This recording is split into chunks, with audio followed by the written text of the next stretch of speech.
Hello everyone, I am Gaurav and you are watching my YouTube channel Physics पाठशाला। तो जो topic है आज का इट इज फॉर क्लास 11।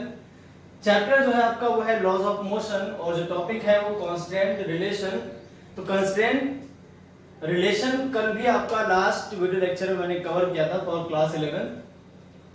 तो इसमें जो मेथड मैंने आपको समझाया था वो था कि किसी भी सिस्टम पर, ठीक है, जो पुली सिस्टम है आपका पुली ब्लॉक सिस्टम, उसमें क्या होता है sigma t vector dot a vector is equal to 0 करना होता है, sigma t vector dot v vector is equal to 0 करना होता है, sigma t vector dot x vector is equal to आपको 0 करना होता है और आपके जो एक्सीलरेशन है उनके बीच आपको रिलेशन मालूम चल जाएगा। अगर एक बॉडी इधर एक्सीलरेट कर रही है तो दूसरी किधर एक्सीलरेट करेगी। चलिए तो अच्छी बात है। अब हम क्या करने वाले हैं, अब जो हम करने वाले हैं ये हम करने वाले हैं दूसरे मेथड से। यहां पर हम मेथड नंबर सेकेंड का यूज करेंगे। आपको मेथड फर्स्ट तो समझ में आ गया होगा, तो एक और मेथड का हम यूज करेंगे। इसमें क्या है, in A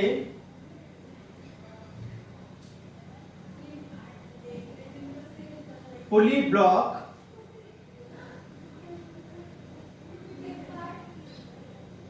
system the change in all segments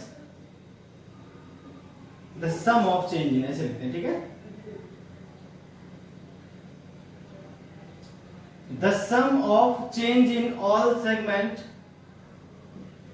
of a string will be 0 as the length of a string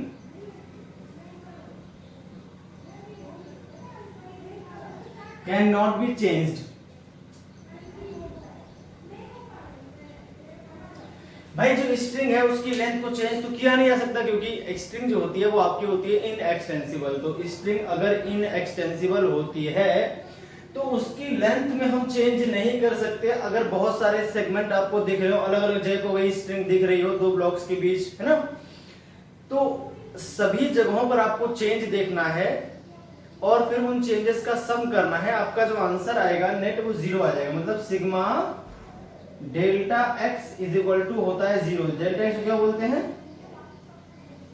change in length of a segment of a string। ठीक है भाई। अब अगर सिग्मा डेल्टा एक्स 0 है, इसको time के respect में differentiate कर दिया जाए। भाई मान लीजिए आपकी लेंथ इंक्रीज हो रही है, कितने टाइम में कितनी इंक्रीज हुई वो उसकी वेलोसिटी हो जाएगी। तो अगर हम इसको डिफरेंशिएट कर दें टाइम के रिस्पेक्ट में तो sigma v is equal to 0 हो जाएगा। इसी को डिफरेंशिएट कर दूं टाइम के रिस्पेक्ट में तो sigma a is equal to भी 0 आ जाएगा। तो जो चीज लेंथ के लिए वैलिड है वो वेलोसिटी और एक्सेलरेशन के लिए भी आपकी वैलिड हो जाएगी। अब मैं आपको समझाता हूं बाय न्यूमेरिकल्स, कुछ एग्जांपल लेकर देखते हैं जो मैं कह रहा हूं वो क्या कहना चाहता हूं। ठीक है भाई, तो एग्जांपल से आप अच्छी तरह समझ पाओगे जो मैंने बात अभी स्टेटमेंट यहां पे लिखा हुआ है। चलिए कुछ एग्जांपल देखते हैं फिर आपको समझाता हूं मैं क्या कह रहा हूं।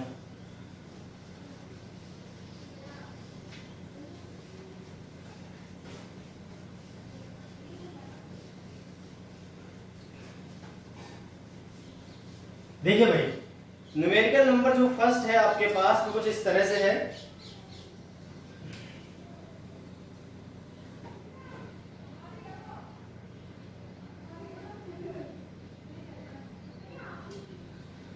यहां पर मान लीजिए आपके पास एक ब्लॉक स्मॉल m है,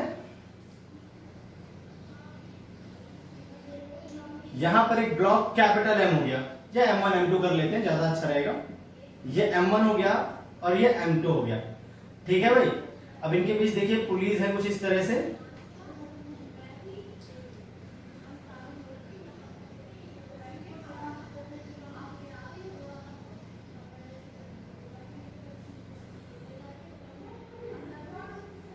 ये एक रिजिड सपोर्ट है,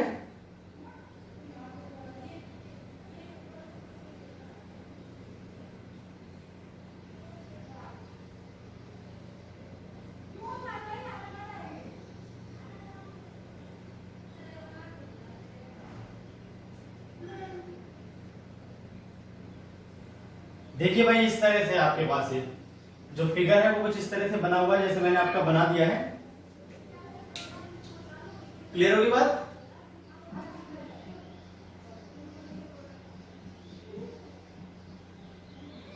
ठीक है, इस तरह से आपका मैंने एक फिगर बना दिया है, कुछ पुलिस है यहां पर, ये रिजिड सपोर्ट है, फिक्स्ड है ये।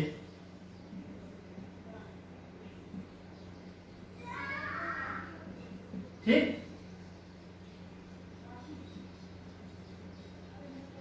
ये दोनों मूवेबल हैं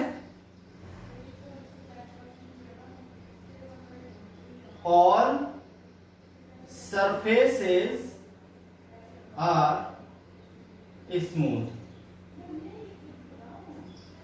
सभी सरफेस जो है वो आपकी स्मूथ है। तो इस मेथड से भी आप एक बार देख लें, आपको जो मेथड अच्छा लगे आप उससे कर सकते हो क्वेश्चन कंस्ट्रेंट रिलेशन वाले। अब अगर क्वेश्चन में कहता है कि जो इसका एक्सीलरेशन है वो a1 है, इसका जो एक्सीलरेशन है वो a1 है, देन फाइंड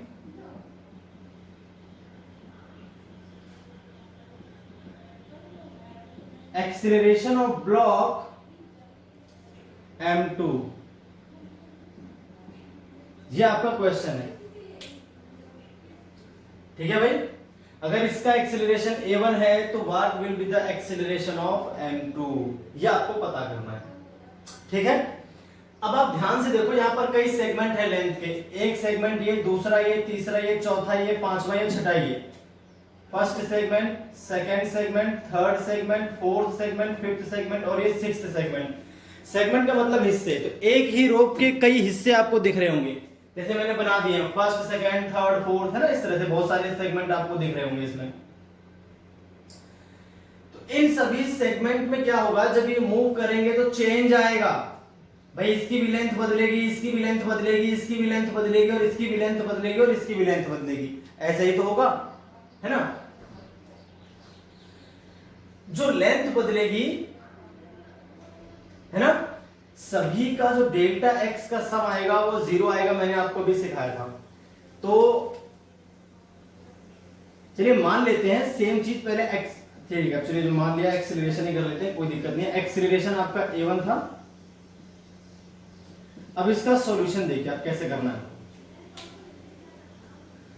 आपको क्या करना है, इस ब्लॉक को देखिए आप ध्यान से, जब ये ब्लॉक आगे की तरफ मूव करेगा, भाई ये जब ब्लॉक है आपका आगे की तरफ मूव करेगा तो ये क्या करेगा, इन सभी लेंथ में चेंज करेगा।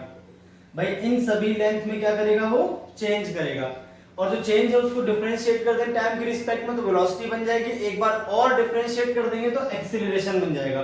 तो आप क्या करोगे, अगर आप देखो ये आगे बढ़ेगा, जब ये आगे बढ़ेगा तो ये जो लेंथ है इनके बीच की इंक्रीज होगी।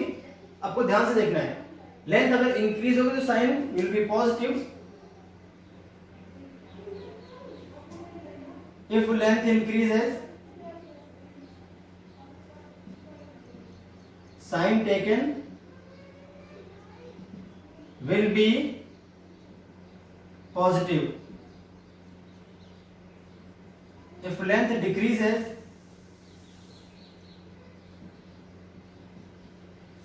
sign taken will be negative। ये आपको ध्यान रखनी, जो मैंने बात लिख रहा हूं ये छोटी छोटी बातें जो आपको यहाँ पे पकड़नी है और इस तरह से आपकी रिलेशन बनेगी। अब आप ध्यान से देखो, जब ये a1 आगे की तरफ मूव करेगा तो फर्स्ट सेगमेंट में क्या होगा भाई, चेंज होगा, ये जो लेंथ है ये इंक्रीज करेगी, है कि नहीं। तो अगर इसका डिस्प्लेसमेंट दिया है तो आपको डिस्प्लेसमेंट लिखना है, वेलोसिटी दिया है तो वेलोसिटी लिखनी है, एक्सीलरेशन दिया है तो एक्सीलरेशन लिखना है। तो फर्स्ट सेगमेंट में जब ये आगे बढ़ेगा तो प्लस a1 का चेंज आएगा, अब इस तरह से मान लो, अरे एक्चुअली प्लस x1 का चेंज आएगा, उसको मैं डिफरेंशिएट करूंगा दो बार तो वो बन जाएगा a1, तो आप मान लो प्लस a1 का चेंज आएगा। ठीक है, इस वाले सेगमेंट में देखो जब ये आगे मूव करेगा तो ये लेंथ बढ़ेगी भाई, जब ये आगे, इसको आप मानो कि रुका हुआ है थोड़ी देर के लिए, अब ये सिर्फ आगे बढ़ रहा है, जब ये आगे बढ़ेगा तो इस लेंथ में क्या आएगा, चेंज आएगा, ये बढ़ना शुरू कर देगी तो ये वाली लेंथ बढ़ेगी, फिर प्लस a1 करना है आपको।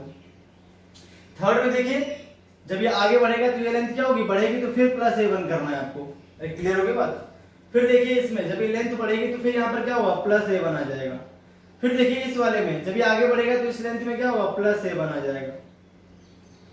ये वाला जो हिस्सा है भाई अगर ये आगे मूव भी करता है तो इसमें तो कोई चेंज थोड़ी कर सकता है, अगर ये आगे मूव करेगा तो इन्हीं लेंथ में तो चेंज करेगा जहां से वो कनेक्ट है, इससे तो ये कनेक्ट ही नहीं है। अगर ये रुका हुआ होता तो इमेजिन करो क्या होता, इस वाले में कोई चेंज ही नहीं आता, सिर्फ इन्हीं में चेंज आता। ये तो फिक्स सपोर्ट है, थोड़ी मूव कर सकता है यहाँ से। 1 2 3 4 5 में चेंज आया इसकी वजह से। अब मान लेते हैं जो इसका एक्सीलरेशन है वो a2 है। Let acceleration of this m2 block क्या है, a2 है। तो अब देखिए a2 जब आगे की तरफ मूव करेगा तो सारी लेंथ कम होगी। मान लीजिए ये रुका हुआ होता और इसको मैं आगे की तरफ मूव करवाऊं तो ये लेंथ कम होगी, ये भी लेंथ कम होगी, ये भी लेंथ, भाई ऐसे मूव करेगा ना इस डायरेक्शन, देखिए एक्सीलरेशन। तो अगर इधर मूव करेगा तो ये लेंथ कम होगी, ये भी कम होगी, ये भी कम होगी, ये भी कम होगी, ये भी कम होगी और ये भी कम होगी। 1 2 3 4 5 6 सेगमेंट है और 6 सेगमेंट में क्या आएगा, चेंज आएगा, लेंथ यहाँ पे डिक्रीज होगी। तो आपको कर देना है -6 से a2। 1 2 3 4 5 तो ये इंक्रीज कर रहा है, 1 2 3 4 5 6 सेगमेंट में डिक्रीज करेगा अगर इधर मूव करता है तो। और दोनों चेंज मिलाकर क्या होते हैं, 0। तो 0 दिखा देना, हो गया बस। तो 5a1 इज इक्वल टू आ जाएगा 6a2, तो यहां से a2 आ जाएगा आपका 5a1/6। इस तरह से आपको सॉल्व करना पड़ता है, जैसे मैंने आपको अभी नए मेथड से बताया। इसमें क्या है, change in length of all segment देखते हैं कि भाई सभी जो सेगमेंट है उनमें कितना कितना चेंज दिख रहा है। तो 1 2 3 4 5 डायरेक्ट इससे कनेक्ट है, ये चेंज करेगा। 1 2 3 4 5 6 इससे कनेक्ट है, ये चेंज करेगा इन 6 को। ये जब इधर मूव करेगा तो ये घटेंगी, ये जब इधर मूव करेगा तो इनकी लेंथ बढ़ेगी। अगर इसको ये रोक लो, इसको मूव करवा दो, लेंथ बढ़ती हुई दिखती है इन सभी की। और इसको रोक लो, इसको मूव करवाओ तो सब क्या होंगी, लेंथ घटेंगी। घटेंगी तो माइनस लगाना है, बढ़ेंगे तो प्लस लगाना है। जितनी लेंथ बढ़ रही है उतने टाइम करना पड़ेगा आपको, समझ गया। अब इसी का एक और मेथड था जो मैंने कल आपको सिखाया था, उस मेथड से देखते हैं, है ना। अल्टरनेट देखो इसका,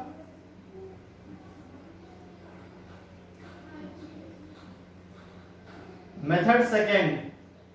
तो मेथड सेकेंड में मैंने क्या बताया था आपको, मेथड फर्स्ट है। इससे एक बार ये क्वेश्चन आप समझ गए होंगे। तो अब देखते हैं मेथड सेकेंड से कैसे करना है। उसमें हमने टेंशन सिग्मा t इंटू ए जो डॉट आता है वो 0 लेना है।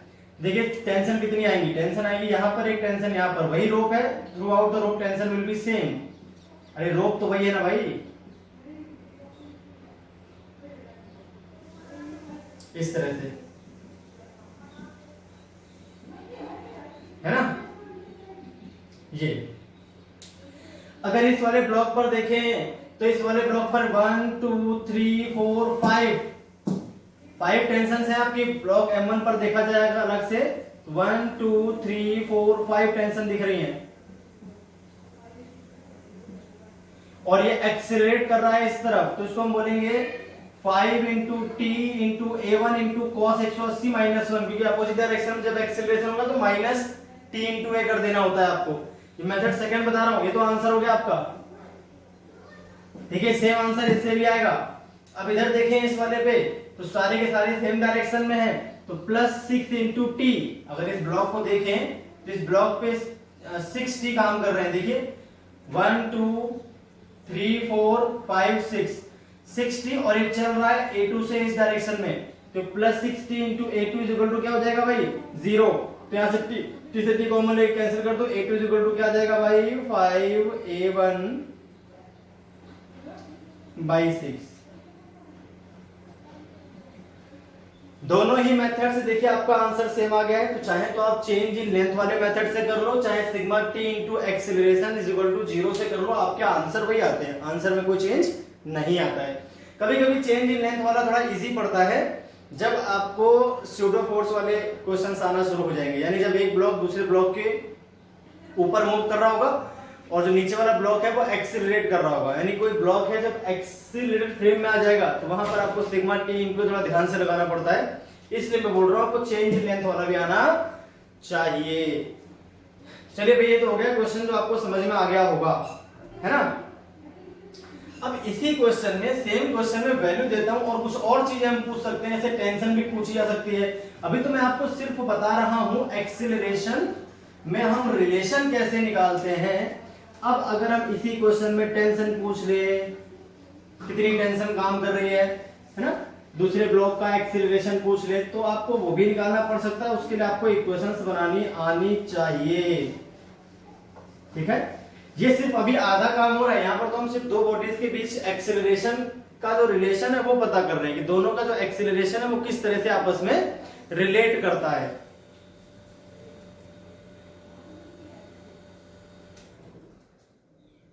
देखिए,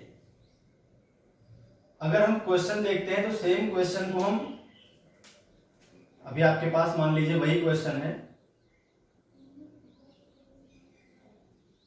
अब देखिए कैसे सॉल्व करेंगे इसको।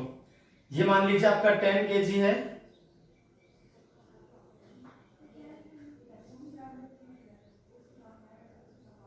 ठीक है।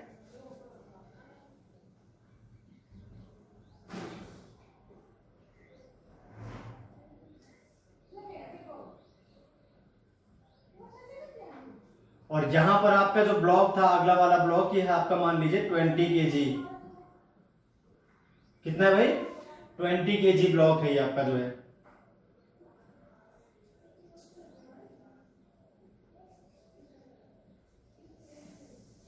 ठीक है,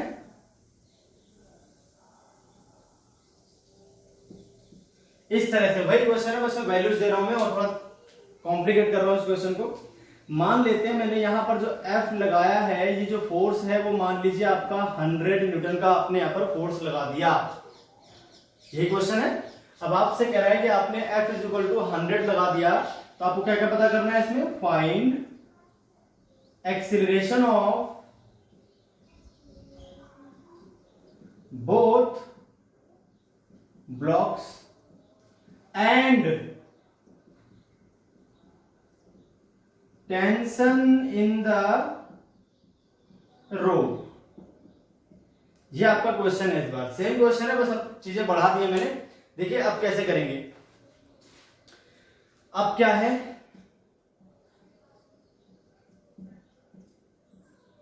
हम करेंगे इसका सॉल्यूशन। किससे करेंगे?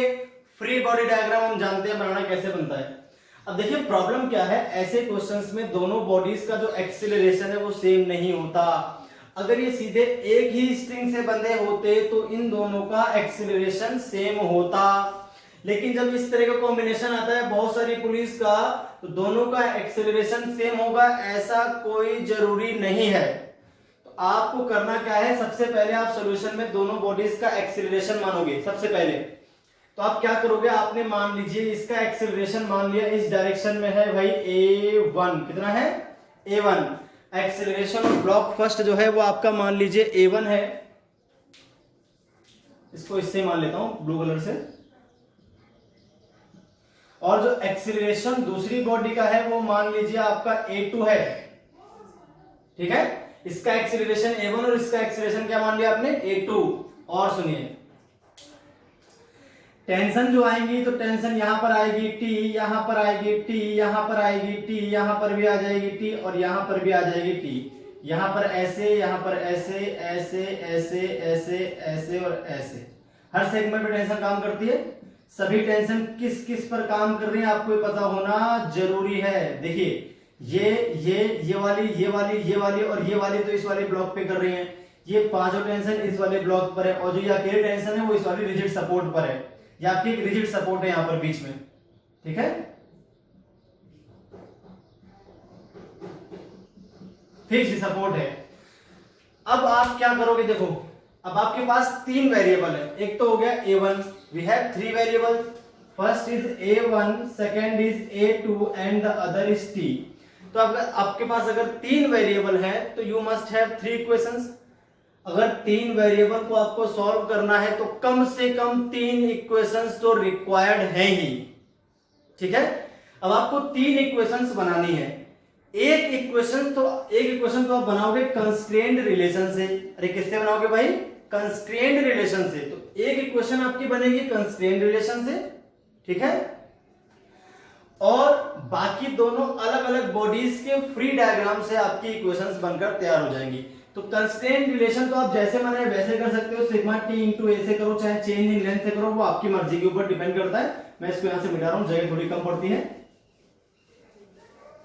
चलिए तो अब करते हैं इनके फ्री बॉडी डायग्राम्स, देखते हैं कैसे कैसे इनके पूरा सिस्टम बैठ रहा है। तो पहले तो हम करते हैं, सबसे पहले इक्वेशन बनाएंगे A1 और A2 के बीच कंस्ट्रेंट रिलेशन से, है ना, बाई कंस्ट्रेंट रिलेशन। तो बाई कांस्टेंट जो रिलेशन है उससे क्या आएगा, उससे आएगा, देखिए आप ध्यान से, मैंने अभी कहा था sigma t into a is equal to 0 कर लो, चाहे चेंज इन लेंथ आपका जो है आप उससे कर लो, जैसे आपकी मर्जी आप वैसे कर सकते हो, कोई प्रॉब्लम वाली बात नहीं है। पर ये दोनों वेलोसिटीज, दोनों एक्सीलरेशन है, it must be with respect to ground, तभी आपको सिग्मा टी इंटू ए करना है। तो अगर हम देखें ये जब आगे की तरफ मूव करेगा A1 से, तो 1 2 3 4 5, ये जो पांचों सेगमेंट है इनकी लेंथ बढ़ेगी, अरे भाई इन पांचों सेगमेंट की लेंथ बढ़ेगी, तो आपको कर देना है +5 इंटू A1, लेंथ चेंज वाले मेथड से कर रहा हूं, ये सारी की सारी लेंथ बढ़ाएंगे तो +5 इंटू A1 कर देना है।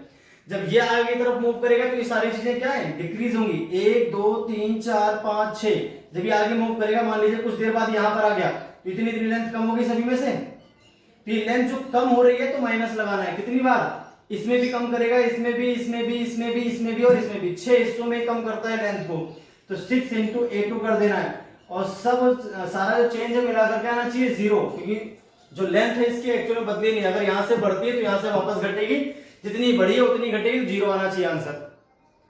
तो यहां से आपका A1 क्या आ गया, 6 इंटू A2 अपॉन में 5, इक्वेशन नंबर फर्स्ट। तो पहली इक्वेशन तो मैंने कंस्ट्रेंट रिलेशन से बना दी, आप चाहो तो सिग्मा टी इंटू ए वाले से भी कर सकते हो, मैंने कई बार आपको समझा दिया, जैसे बनाए वैसे कर लो। अब अगेन हम क्या करेंगे भाई, हम एक बॉडी जो है इसमें इसका फ्री बॉडी डायग्राम लेंगे, यहां पर हमने एक बॉडी को चूज कर लिया, 20 kg बॉडी हमने चूज कर ली, इस पे जो फोर्स काम कर रहा है इधर तो 100 न्यूटन का है, इधर सारा फोर्स देखें तो 5T है मिलाकर, भाई 1 2 3 4 5, तो 5T जो है फोर्सेस काम कर रहे हैं यहां पर, और ये जो है एक्सीलरेट कर रहा है इस डायरेक्शन में A1 से, तो F net is equal to M ऐसे कर लेते हैं, 100 माइनस 5 इंटू टी, ये नेट फोर्स हो गया, इज इक्वल टू करना होता है MA, तो 20 इंटू A1, इक्वेशन नंबर हो गई सेकेंड, दो इक्वेशन बन गई, अभी एक और चाहिए तभी 3 वेरिएबल सॉल्व हो पाएंगे। एक और हम बनाएंगे 10 kg की फ्री बॉडी डायग्राम से, अब 10 kg को बना ले, यहां पर 10 kg को देखें तो नेट फोर्स 1 2 3 6T का फोर्स है इस पे, और दूसरा कोई फोर्स तो है नहीं, और ये एक्सेलरेट कर रहा है A2 से, तो यहां पर net force 6T is equal to क्या हो जाएगा भैया, 10 इंटू A2, ये हो गई आपकी इक्वेशन नंबर थर्ड। क्लियर होगी बात? तो फर्स्ट और थर्ड, सॉरी सेकेंड और थर्ड से हम, या फिर आप चाहो तो दोनों जगह पर अब क्या करो, यहां पर सेकेंड में A1 की वैल्यू पुट कर दो, A2 के फॉर्म में आ जाएगा, फिर इन दोनों को सॉल्व कर लो कि आपका आंसर आ जाएगा।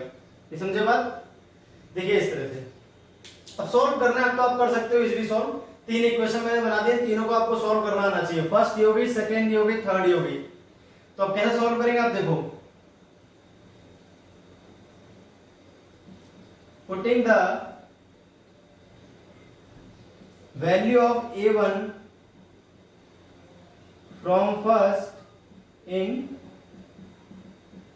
सेकेंड, यहां पुट कर लेते हैं, तो 100 minus 5 into t is equal to 20 into A1 की वैल्यू देखो 6, A2 अपॉन में 5, तो 6 इंटू A2 डिवाइडेड बाई 5, 4 जा 6, 24 आ गया इधर, तो 100 minus 5T is equal to आ गया आपका 24 इंटू A2, ये आगे मान लीजिए इक्वेशन नंबर फोर्थ। अब देखिए थर्ड और फोर्थ आप ध्यान से देखो, इसमें भी A2 है और इसमें भी A2 है, इसमें भी T और इसमें भी T है, तो किसी एक वेरिएबल को हम हटा सकते हैं, ठीक है।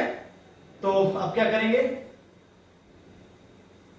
इसको यहां से मैं कर देता हूं इरेज, तो थोड़ी जगह बन जाएगी। अब हम क्या करेंगे, यहां से putting the value of T,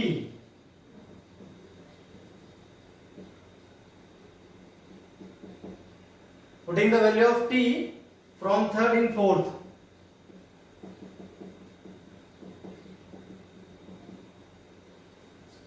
ये क्या हो जाएगा आपके पास 10 इंटू A2 डिवाइडेड बाई हो गया 6। टी की वैल्यू अगर देखें यहां से है ना 10 A2 डिवाइडेड बाई 6 का मतलब हो गया 5/3।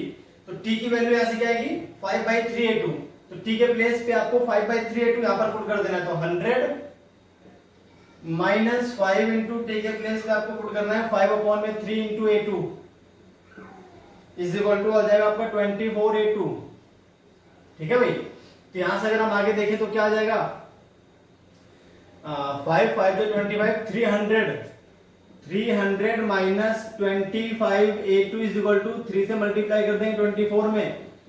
ये इस तरह से एलसीएम लेके इधर मल्टीप्लाई कर दिया 24 3 4 जा 12 3 2 6 72 प्लस 25 इंटू A2 300 कितना आ जाएगा ये 5 और 2 7 7 और 2 9। ठीक।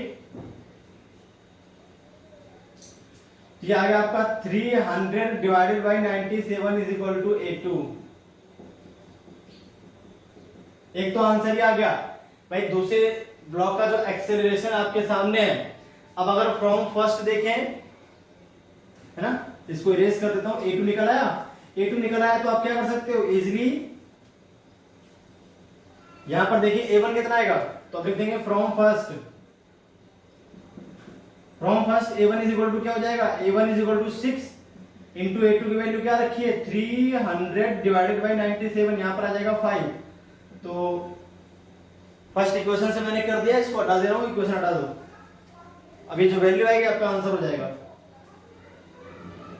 तो 6 इंटू 5 6 30 360 बाई 97 मीटर पर सेकेंड स्क्वायर हो गया आपका A1। A2 हो गया 300/97 मीटर पर सेकेंड स्क्वायर। A1 निकल आया A2 निकल आया। अब अगर आपको T चाहिए तो T इक्वेशन नंबर थर्ड में पुट कर दो। तो फ्रॉम थर्ड देखो क्या आ जाएगा आपका आंसर। इस तरह से आपको इक्वेशन सॉल्व करनी तो भाई देखिए आनी चाहिए। इक्वेशन अगर आप सॉल्व नहीं कर पाते हो तो आप आंसर नहीं निकाल सकते। ये तो मैथमेटिक्स है। 6t is equal to 10 A2 तो t इज इक्वल टू क्या आ जाएगा भाई 10/6 मल्टीप्लाई A2 क्या था 300 डिवाइडेड बाई 97 था। तो अब जो भी आएगा वो आंसर हो जाएगा 3000/6 7 जा 42 6 9 जा 54 56। ठीक है। चाहो तो सॉल्व करो नहीं छोड़ दो ये हो गया न्यूटन खत्म बस दैट्स इट। ठीक है। तो भाई इस तरह से आपको क्वेश्चंस करने होते हैं सॉल्व। और देखते हैं वैसे क्वेश्चंस देखते हैं बहुत सारे। अब मैं देखिए भाई इक्वेशन बना के छोड़ दूंगा। मेरे पास 3 वेरिएबल होंगे मैं 3 इक्वेशन बनाऊंगा छोड़ दूंगा। सॉल्व आपको खुद से करना होगा। ठीक है। चलिए अब कुछ बढ़िया बढ़िया क्वेश्चन कर लेते हैं इसी टॉपिक पर आगे की तरफ चलते हैं। तो कंस्ट्रेंट रिलेशन की हेल्प से हम क्या करते हैं एक नई इक्वेशन बना पाते हैं। जो क्वेश्चन मैंने आपको कल बताए थे उनमें हमसे बहुत सारी चीजें और भी पूछ सकता है कि बताइए इसमें टेंशन कितनी है बताइए इसमें एक्सेलरेशन कितना है और बहुत सारी बातें हमसे पूछी जा सकती हैं।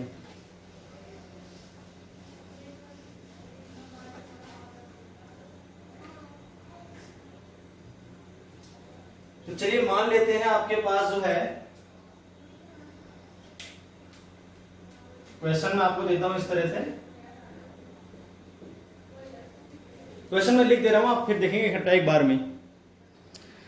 भाई देखिए नेक्स्ट क्वेश्चन जो है मैंने आपके सामने बना दिया है फिगर। इस तरह का ये फिगर है आपके सामने जो मैंने बना दिया है। अब इसमें क्या पूछ रहा है find accelerations of both blocks and acceleration of both blocks and tension in the row। ये हो गया आपका क्वेश्चन। इस तरह से आप देखिए इसमें क्या करेंगे आप ध्यान से देखो। पहले अपने पास क्या है फिर से 3 वेरिएबल है कम से कम 3 इक्वेशन चाहिए। हम मान लेते हैं भाई इसका जो एक्सेलरेशन है नीचे की ओर A1 है और जो इसका एक्सेलरेशन है इसका A2 है। अगर ये दोनों ब्लॉक एक ही स्ट्रिंग से बंधे होते तो इनका एक्सेलरेशन सेम होता। लेकिन अगर एक से ज्यादा पुली दे रखी है तो फिर दोनों ब्लॉक्स का एक्सेलरेशन सेम होगा ऐसा कोई जरूरी नहीं है। तो आप सेम नहीं मान सकते। आपको इसका A1 मानना और इसका A2 मानना है। अब बाकी बची टेंशन, तो टेंशन देखते हैं कैसे आएगी। देखो ये रो यहां से लेकर यहां तक सेम है, चलिए यहां पर मानते हैं ये टेंशन आपने टी मान ली, तो भैया ये टी आ जाएगी, है ना। तो क्या इधर से नहीं, ऐसा करते हैं इधर से मानते हैं, तो आपका आधा आधा नहीं करना पड़ेगा वरना में फ्रैक्शन में आ जाएगा। इधर से मानते हैं, ज्यादा बेटर रहेगा आपके लिए ना। मैंने मान लिया इधर टेंशन टी है भैया, तो इधर टेंशन क्या आ जाएगी, टी आ जाएगी। अब देखिए एक पुली के दोनों तरफ टेंशन क्या होती है, बैलेंस होती है। तो ये टेंशन होनी चाहिए T/2 और ये टेंशन भी क्या होनी चाहिए भैया, T/2। यहां पर भी T/2, यहां पर भी T/2। देखिए यही रोप घूम के यहाँ आ रही है, तो सेम रोप में टेंशन क्या होती है भैया, सेम होती है। तो ये भी T/2 हो गई और ये भी T/2 हो गई, इधर वाली भी। ठीक है, यही रोप तो घूम के इधर जा रही है, तो यहां भी क्या हो जाएगी, T/2 और यहां भी क्या हो जाएगी, T/2। अब ध्यान से देखिए T/2 और T/2, T/2 और T/2 भाई इधर बैलेंस करने के लिए क्या होना चाहिए, अकेला T होना चाहिए। भाई इस पुली को देखें अगर हम बीच वाली पुली को, तो इस पुली पे दो फोर्स काम कर रहे हैं ऊपर की तरफ। एक तो है आपका T/2, इधर से भी क्या है भैया T/2, नीचे क्या है आपके पास, नीचे T है, तो बैलेंस्ड है ना। तो पुली के दोनों तरफ force must be balanced, force balanced होने ही चाहिए। अगर ऐसा नहीं है तो आपकी टेंशन फिर जीरो हो जाएगी। ये हो गया टेंशन, भाई वही रोप आ रही है घूम के, इधर भी टेंशन टी हो जाएगी, इधर भी टेंशन क्या हो जाएगी, टी हो जाएगी। अब इधर टेंशन क्या हो जाएगी, 2t, इधर क्या हो जाएगी भैया 2t, है कि नहीं। ऐसे ही तो बनेगा जो मैंने सिस्टम बना दिया आपका एग्जैक्टली। टेंशन देखिए हर जगह मैंने दिखा दी इसमें जो भी थी। अब अगर इसका वजन देखें तो इसका वेट काम करेगा 20 × 10, ये mg हो गया न्यूटन। और इसका वेट तो इस डायरेक्शन में काम करेगा, तो इसका वेट चलाने के लिए रिस्पॉन्सिबल नहीं है, इसका वेट हो जाएगा 10 × 10 न्यूटन, ये इसका वेट है। ठीक है, यहां पर एक नॉर्मल डायरेक्शन हो जाएगी n, ये तो इस डायरेक्शन में मूव नहीं कर रहा, दोनों बराबर हो जाएंगे, बात हुई खत्म। अब आपके पास कम से कम 3 इक्वेशन होनी चाहिए, क्योंकि हमारे पास 3 वेरिएबल है अपने पास। एक तो वेरिएबल t है, एक वेरिएबल a1 है और एक वेरिएबल a2 है। तो we have 3 variable, we must have minimum 3 equations to solve these variables. चलिए देखते हैं कैसे सॉल्व करेंगे। एक तो हम करेंगे कंस्ट्रेंट रिलेशन। तो कांस्टेंट रिलेशन जो है यहाँ पर आपका सिग्मा टी इंटू ए आसान पड़ेगा। भाई ज्यादा पुलिस दिख रही है, ज्यादा लेंथ समझ में नहीं आ रही, तो आप सिग्मा टी इंटू ए लगाना, वो ज्यादा आसान पड़ता है। ठीक है, तो सिग्मा टी इंटू ए से हम करें पहले कंस्ट्रेंट रिलेशन। अब आप क्या करोगे, सिग्मा टी इंटू ए 0 करोगे। तो पहले इस ब्लॉक के लिए देखते हैं। तो इस ब्लॉक के लिए आप देखें इस ब्लॉक को मैं अलग से बना के दिखाता हूं पहले आपके लिए ना। सिर्फ टी देखना होता है, केवल एक फोर्स टेंशन देखना है। बाकी कंस्ट्रेंट रिलेशन के लिए sigma t vector dot a vector 0 करना होता है ना। तो सबसे पहले इक्वेशन को हम बनाएंगे बाय कांस्टेंट रिलेशन। अभी और बहुत सारे टाइप की कांस्टेंट रिलेशन आपकी बच गई हैं, जो कॉम्प्लिकेटेड क्वेश्चन है वो भी आ सकते हैं। तो यहां पर हम sigma t a cos theta is equal to 0 करने वाले हैं, सभी टेंशन जो भी हैं और सभी के एक्सेलरेशन और इनटू उनके बीच का एंगल। तो अगर यहाँ पर देखें 20 केजी वाले ब्लॉक के लिए इस पे टेंशन काम कर रही है 2t, और जो ब्लॉक है वो a1 से नीचे आ रहा है, क्योंकि एक्सेलरेशन और जो टेंशन है वो अपोजिट डायरेक्शन में है। तो 2t इंटू a1 cos 180 तो -1 हो जाएगा। यहाँ पर जो एंगल बनेगा वो क्या बन जाएगा, थीटा इक्वल टू 180, और 180 बनेगा तो cos 180 की वैल्यू क्या होती है, -1 होती है, तो -2t a1। अब इस वाले ब्लॉक के लिए देखें t इस तरफ काम कर रहा है और ये मूव भी इस तरफ ही कर रहा है 10 kg।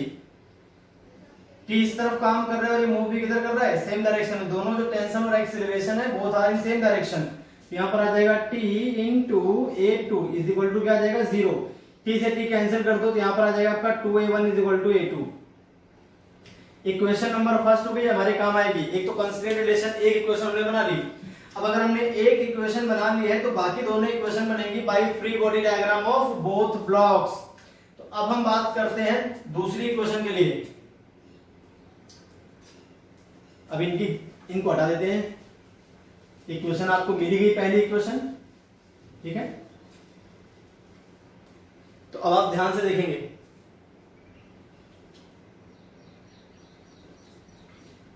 भाई फ्री बॉडी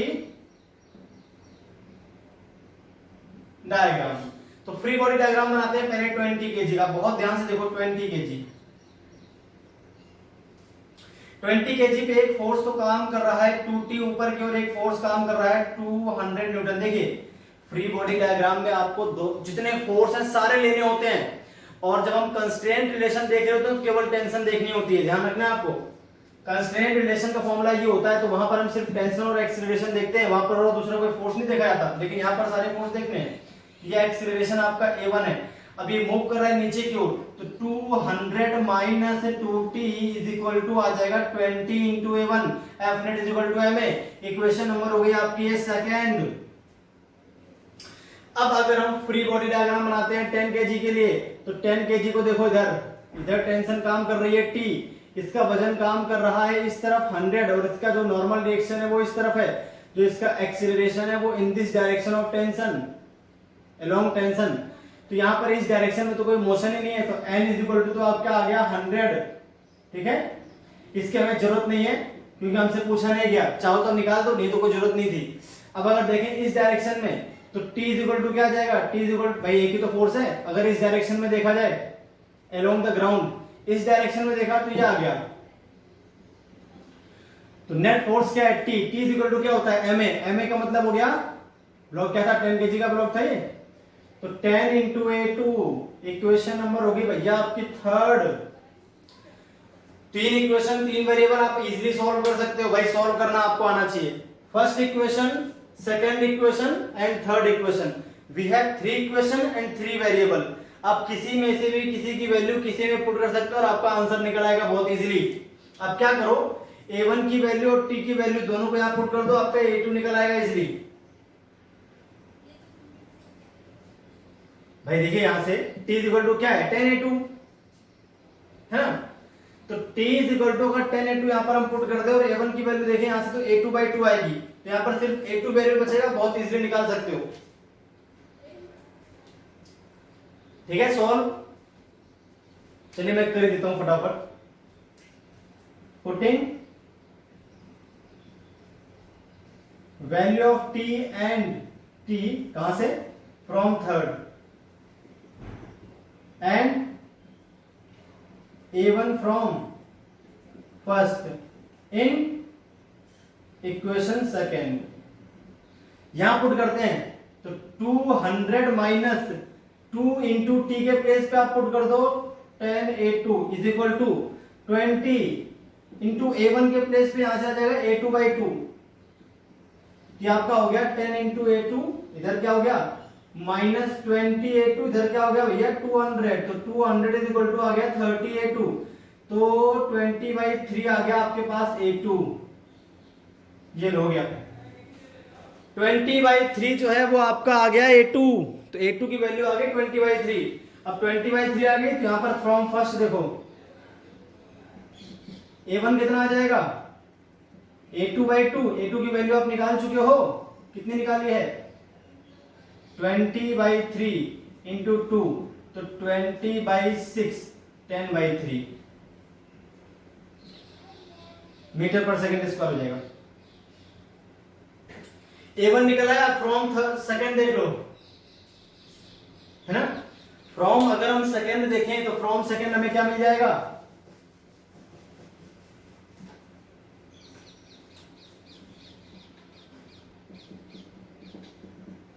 फ्रॉम सेकंड देखो 200 माइनस 2 इंटू टी की वैल्यू का है, टी तो निकालना है, is equal to 20 into a1 देखो ये निकाल चुका हूं 10/3, तो 200/3, 200 माइनस 2t, इसको धर लो उसको धर ले, चलो 200 अपॉन में 200/3 हो जाएगा, इधर आ जाएगा आपके पास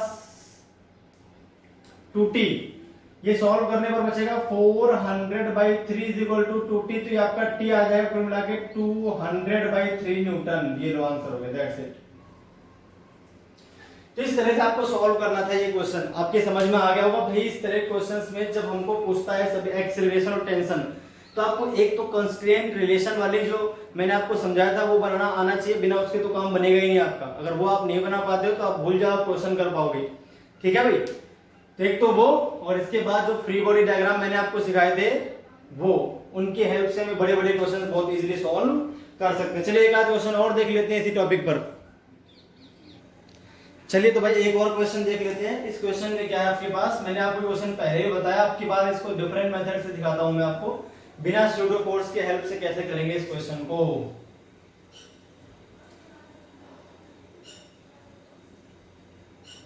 यहां पर आपके पास एक पुली हो गई और ये एक ब्लॉक है, मान लीजिए यहां पर जो ब्लॉक आपको दे रखा है ये आपका मान लीजिए है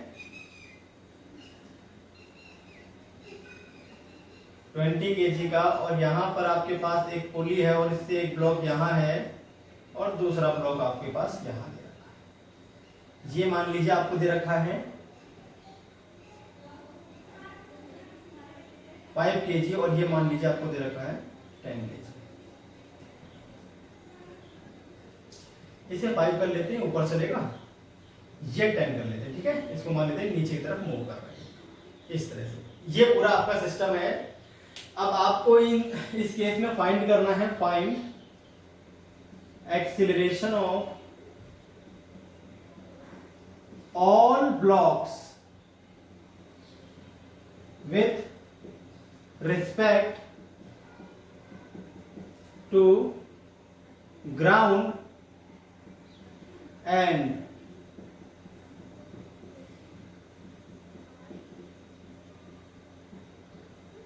टेंशन इन रोप। ये क्वेश्चन है, आप देखिए सॉल्यूशन कैसे करना है इसका। ठीक है भाई, सॉल्यूशन कैसे करेंगे, तो पहले तो भैया देखिए कितने एक्सेलरेशन है। तो अपने पास एक्सेलरेशन मैंने कहा था जब ये डिफरेंट डिफरेंट सिस्टम बन रहा हो आपका, पुलिस जब 1 से ज्यादा हो फिर आपका जो एक्सेलरेशन है वो सेम होगा, कोई गारंटी नहीं होती। अब वह क्या एक्चुअल में जब ये मूव करेगा, ये मान लेते हैं तो कंफर्म ही नीचे की तरफ मूव करेगा, किससे, A2 से। इसको मान लेते हैं A1, है ना। एक्सेलरेशन इसके डाउनवर्ड डायरेक्शन में अभी भारी है इन दोनों से, फिर नीचे की तरफ मूव करना शुरू करे, दोनों ऊपर की तरफ चलेंगे। पुली, अब पुली ऊपर की तरफ चल रही है और ये पुली पर भी चल रहे हैं और पुली के साथ भी चल रहे हैं। तो ग्राउंड पर खड़े आदमी के रिस्पेक्ट में जैसे आपकी डायरेक्शन आपको माननी है, आप मान सकते हो, कोई दिक्कत वाली बात नहीं है। आप इसकी मानो डायरेक्शन नीचे की तरफ है A2 और इसकी जो डायरेक्शन है वो ऊपर की तरफ है A3।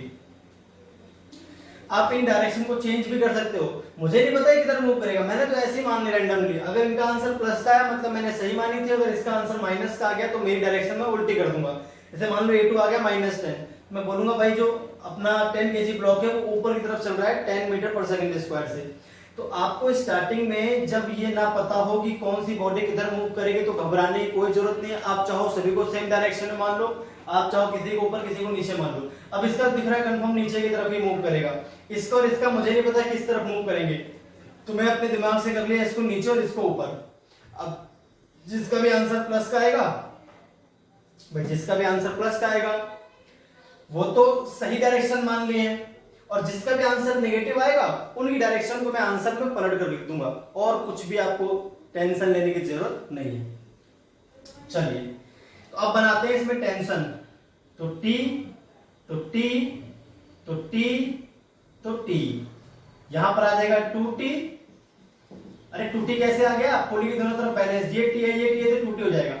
इधर हो जाएगा आपके पास 2T, इधर हो जाएगा आपके पास 2T, इस तरह से ये पूरा सिस्टम आपका बनके तैयार हो गया जो मैंने अभी आपको दिखा दिया इसमें, इस तरह से। क्लियर होगी बात। चलिए देखते हैं आगे। पहले तो हम करते हैं भाई कंस्ट्रेंट रिलेशन। तो कंस्ट्रेंट रिलेशन में क्या हो गया है आप ध्यान से देखो। कंस्ट्रेंट रिलेशन में क्या हो रहा है भाई, कंस्ट्रेंट रिलेशन में आपका इस पे देखिए टेंशन किस तरफ है, ऊपर की तरफ। ध्यान से देखो, हर ब्लॉक में दिखा रहा हूं, सिग्मा TA cos थीटा करना होता है अपने को। इस पर टेंशन ऊपर, एक्सेलरेशन नीचे, अपोजिट डायरेक्शन तो माइनस लगा दो, -T × A2 खत्म। चलिए इस पर आ जाइए, इस वाले ब्लॉक पर टेंशन ऊपर है, चल भी ऊपर रहा है तो +T × A3। इस पे देखो टेंशन ऊपर है, ब्लॉक नीचे आ रहा है, तो फिर माइनस करना पड़ेगा, तो minus 2t into A1 is equal to 0 करना होता है, सिग्मा टी कॉस थीटा 0। टी कॉमन लेके हटा दो, तो ये आपका बच जाएगा मेरे हिसाब से A3 is equal to A2 plus 2A1, equation number हो गई फर्स्ट। ये तो बाई कंस्ट्रेंट रिलेशन निकालनी है। अब हम करेंगे बाई फ्री बॉडी डायग्राम। हमको यहां पर 4 इक्वेशन चाहिए कम से कम बाई फ्री बॉडी डायग्राम। अगर फ्री बॉडी डायग्राम से देखें, देखिए क्या हो जाएगा। तो फ्री बॉडी डायग्राम बनाते हैं सबका अलग अलग, ठीक है। ये A2 A3 और जो A1 है विद रिस्पेक्ट टू ग्राउंड माने मैंने, यहां से जो ऑब्जर्व कर रहा है आपका उसको दिख रहा है ये सब, जो ग्राउंड के रिस्पेक्ट में विद रिस्पेक्ट टू ग्राउंड मान लिया मैंने, बहुत अच्छी बात है। देखिए 10 kg ब्लॉक पर क्या होगा, 10 kg ब्लॉक पर, 10 kg ब्लॉक पर अगर हम देखें तो इस पर एक टेंशन तो भैया ऊपर की तरफ है, ठीक है। इसका जो वजन है वो आपका नीचे की तरफ आ जाएगा 100, अरे 10 इसका मास मल्टीप्लाई 10 g की वैल्यू, और ये चल रहा है नीचे की तरफ किससे, A2 से, तो 100 minus t is equal to 10 A2, equation number होगी भैया सेकेंड। अब 5 kg ब्लॉक के लिए बनाते हैं ऐसे free body diagram.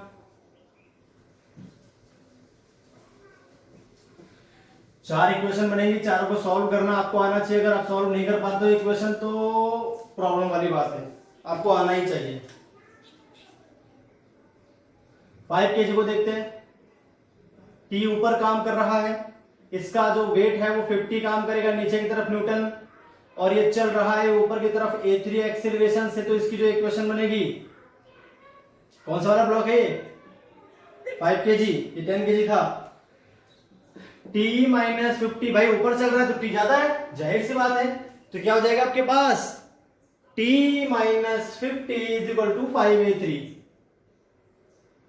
Equation number हो गई third. First second third, 3 equation बन गई। चलिए चौथी और बना देता हूं इक्वेशन आपके लिए मैं। चौथी इक्वेशन कैसे बनेगी, चौथी बनेगी 20 kg के लिए, तो 20 kg हो गया आपका ब्लॉक। इस पर आप ध्यान से देखो, ऊपर की तरफ एक टेंशन काम कर रही है 2t, नेट फोर्स से ऊपर काम कर रहा है 2t, इसका जो वेट है वो नीचे काम करेगा 200, और ये भैया आ रहा है नीचे की तरफ A1 से, तो 200 minus 2t is equal to 20 into A1, equation number होगी 4। We have 4 variables and we have 4 equations. अब आप अगर सॉल्व कर लोगे तो आपका इजीली आंसर आ जाएगा। सॉल्व करना भैया आपको आना ही चाहिए। सॉल्व करना कैसे है भैया, किसी में से किसी की वैल्यू पुट करो और आप इक्वेशन बनाओ, सॉल्व करो। ये 4 इक्वेशन मैंने आपको दे दी, फर्स्ट, सेकेंड, थर्ड और फोर्थ, 4 वेरिएबल, 4 इक्वेशन, सॉल्व करना तो आना ही चाहिए। T, A1, A2 और A3 4 वेरिएबल्स हैं और 4 ही मैंने आपको इक्वेशन बना दी है, तो 4 इक्वेशन से 4 वेरिएबल को सॉल्व करना कोई बड़ी बात नहीं है। चलिए तो मैं देखता हूं कैसे सॉल्व करेंगे इसको। चलिए तो भाई सॉल्व कर लेते हैं। देखिए सॉल्व कर इक्वेशंस को सॉल्व करने के आपके पास कई मेथड हो सकते हैं, जैसा आपको इजी लगे आप वैसा सॉल्व कर लो, कोई प्रॉब्लम वाली बात नहीं है। अब इसमें कोई ये नहीं बोलेगा सर इससे भी शॉर्ट पॉसिबल है, कर लो कोई दिक्कत नहीं, जैसे बनाए वैसे सॉल्व कर लो। जो मुझे समझ में आ रहा है मैं वो कर रहा हूं, जैसे आपको अच्छा लगे आप वैसे कर लो। ये फिजिक्स का काम था 4 इक्वेशन बना के देना। अब इसके बाद बची मैथमेटिक्स। मैथमेटिक्स अगर आपको नहीं आती है नॉर्मल तो ये आपकी प्रॉब्लम है, आपको आनी चाहिए, ठीक है भाई। तब देखिए ये इक्वेशन हो गई आपके पास। आप क्या करो, A3 की वैल्यू यहां पुट करो, putting A3 from first in third. चलिए थर्ड में पुट करते हैं, तो T minus 50 is equal to 5 into A3 के प्लेस पे आ जाएगा A2 प्लस 2A1, तो 5A2 plus 10 into A1, T minus 50। अब देखिए यहां से अगर A1 देखा जाए तो A1 इज इक्वल टू क्या आ जाएगा,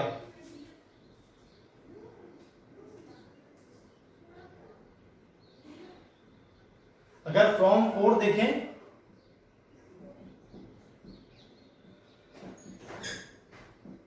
फ्रॉम फोर्थ देखें तो जो आपका A1 है आपके पास 20 डिवाइड करूंगा तो ये आ जाएगा आपके पास 200 माइनस 2t डिवाइडेड बाई 20। इस a1 को यहां पुट कर दो, hence t minus 50 is equal to 5a2 plus 10 into a1 की वैल्यू देखो 200 माइनस 2t डिवाइडेड बाई 20 से कैंसिल कर दो, ये हो गया आपके पास 5a2 प्लस ये 2 इधर बचेगा 100 और इधर बचेगा माइनस t, ये हो गया आपके पास t माइनस 50। बाकी सबको इधर लाओ, इधर ले आओ, तो t और t मिलकर हो जाएंगे 2t, ये 100 होगा इधर आके तो माइनस 150 इज इक्वल टू आपका हो जाएगा 5 इंटू a2। ये हो गई इक्वेशन नंबर 5 मान लो। 5th और 2nd को आप सॉल्व कर सकते हो। देखो इसमें भी एक वेरिएबल t है और इसमें भी एक वेरिएबल t है, इसमें a2 है, इसमें भैया a2 है, ठीक है। चलिए सॉल्व कर लेते हैं इसको।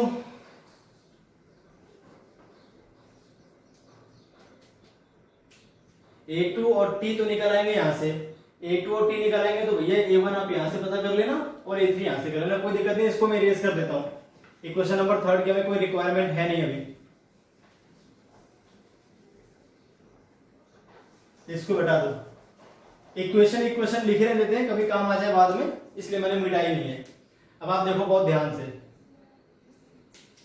फ्रॉम 4th और 2nd, तो 5th और 2nd को आप डिवाइड कर लो simply. From 5th and 2nd, तो 2t माइनस 150 डिवाइडेड बाई आ जाएगा 100 minus t is equal to आ जाएगा 5a2 डिवाइडेड बाई 10a2।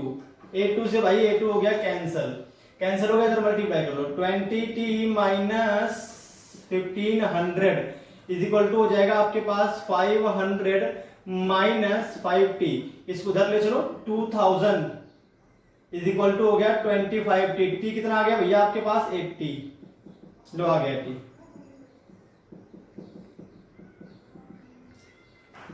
एक आंसर आ गया, t निकल आया। अब जब t निकल आया तो हम देखते हैं भैया कैसे निकालेंगे हम यहाँ पर a2।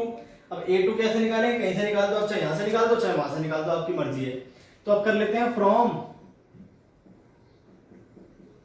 भाई कोई कैलकुलेशन मिस्टेक हो जाए तो आप ध्यान से देख ले, 25 8 जा होता है 200, हाँ ठीक है 20 80 आएगा ये। अब देखिए फ्रॉम 2nd 100 माइनस t कितना है, t आपका हो गया 80 इज इक्वल टू कितना है 10a2, तो ये हो गया आपके पास 20 इज इक्वल टू 10a2, तो a2 आ गया भैया आपके पास 2 मीटर पर सेकेंड स्क्वायर, ये लो आ गया। समझा की बात, 2 मीटर पर सेकेंड स्क्वायर। देखिए प्लस का आया है a2 प्लस का आया, मतलब जो फिगर था हमारा उसमें a2 की डायरेक्शन सही थी भाई, जो पॉजिटिव आएगा उसको मैंने सही माना डायरेक्शन में, है ना। a2 किसको माना था, a2 मैंने माना था 10 kg वाले ब्लॉक को, वो भी नीचे की तरफ, तो a2 आ गया आपका सही। तो 10 kg वाला ब्लॉक नीचे की तरफ ही मूव करेगा, ध्यान से देखना, ठीक है भाई। a2 आ गया। अब अगर a2 आ गया है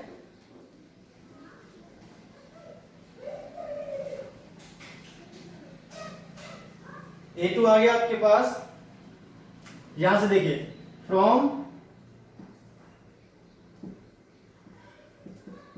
4th, अगर फ्रॉम 4th देखें तो 200 माइनस 2, t की वैल्यू क्या है 80 इज इक्वल टू क्या आ जाएगा 20 इंटू a1, t आ गया 200 160 160 40 इज इक्वल टू कितना आ गया 40 is equal to 20 into a1,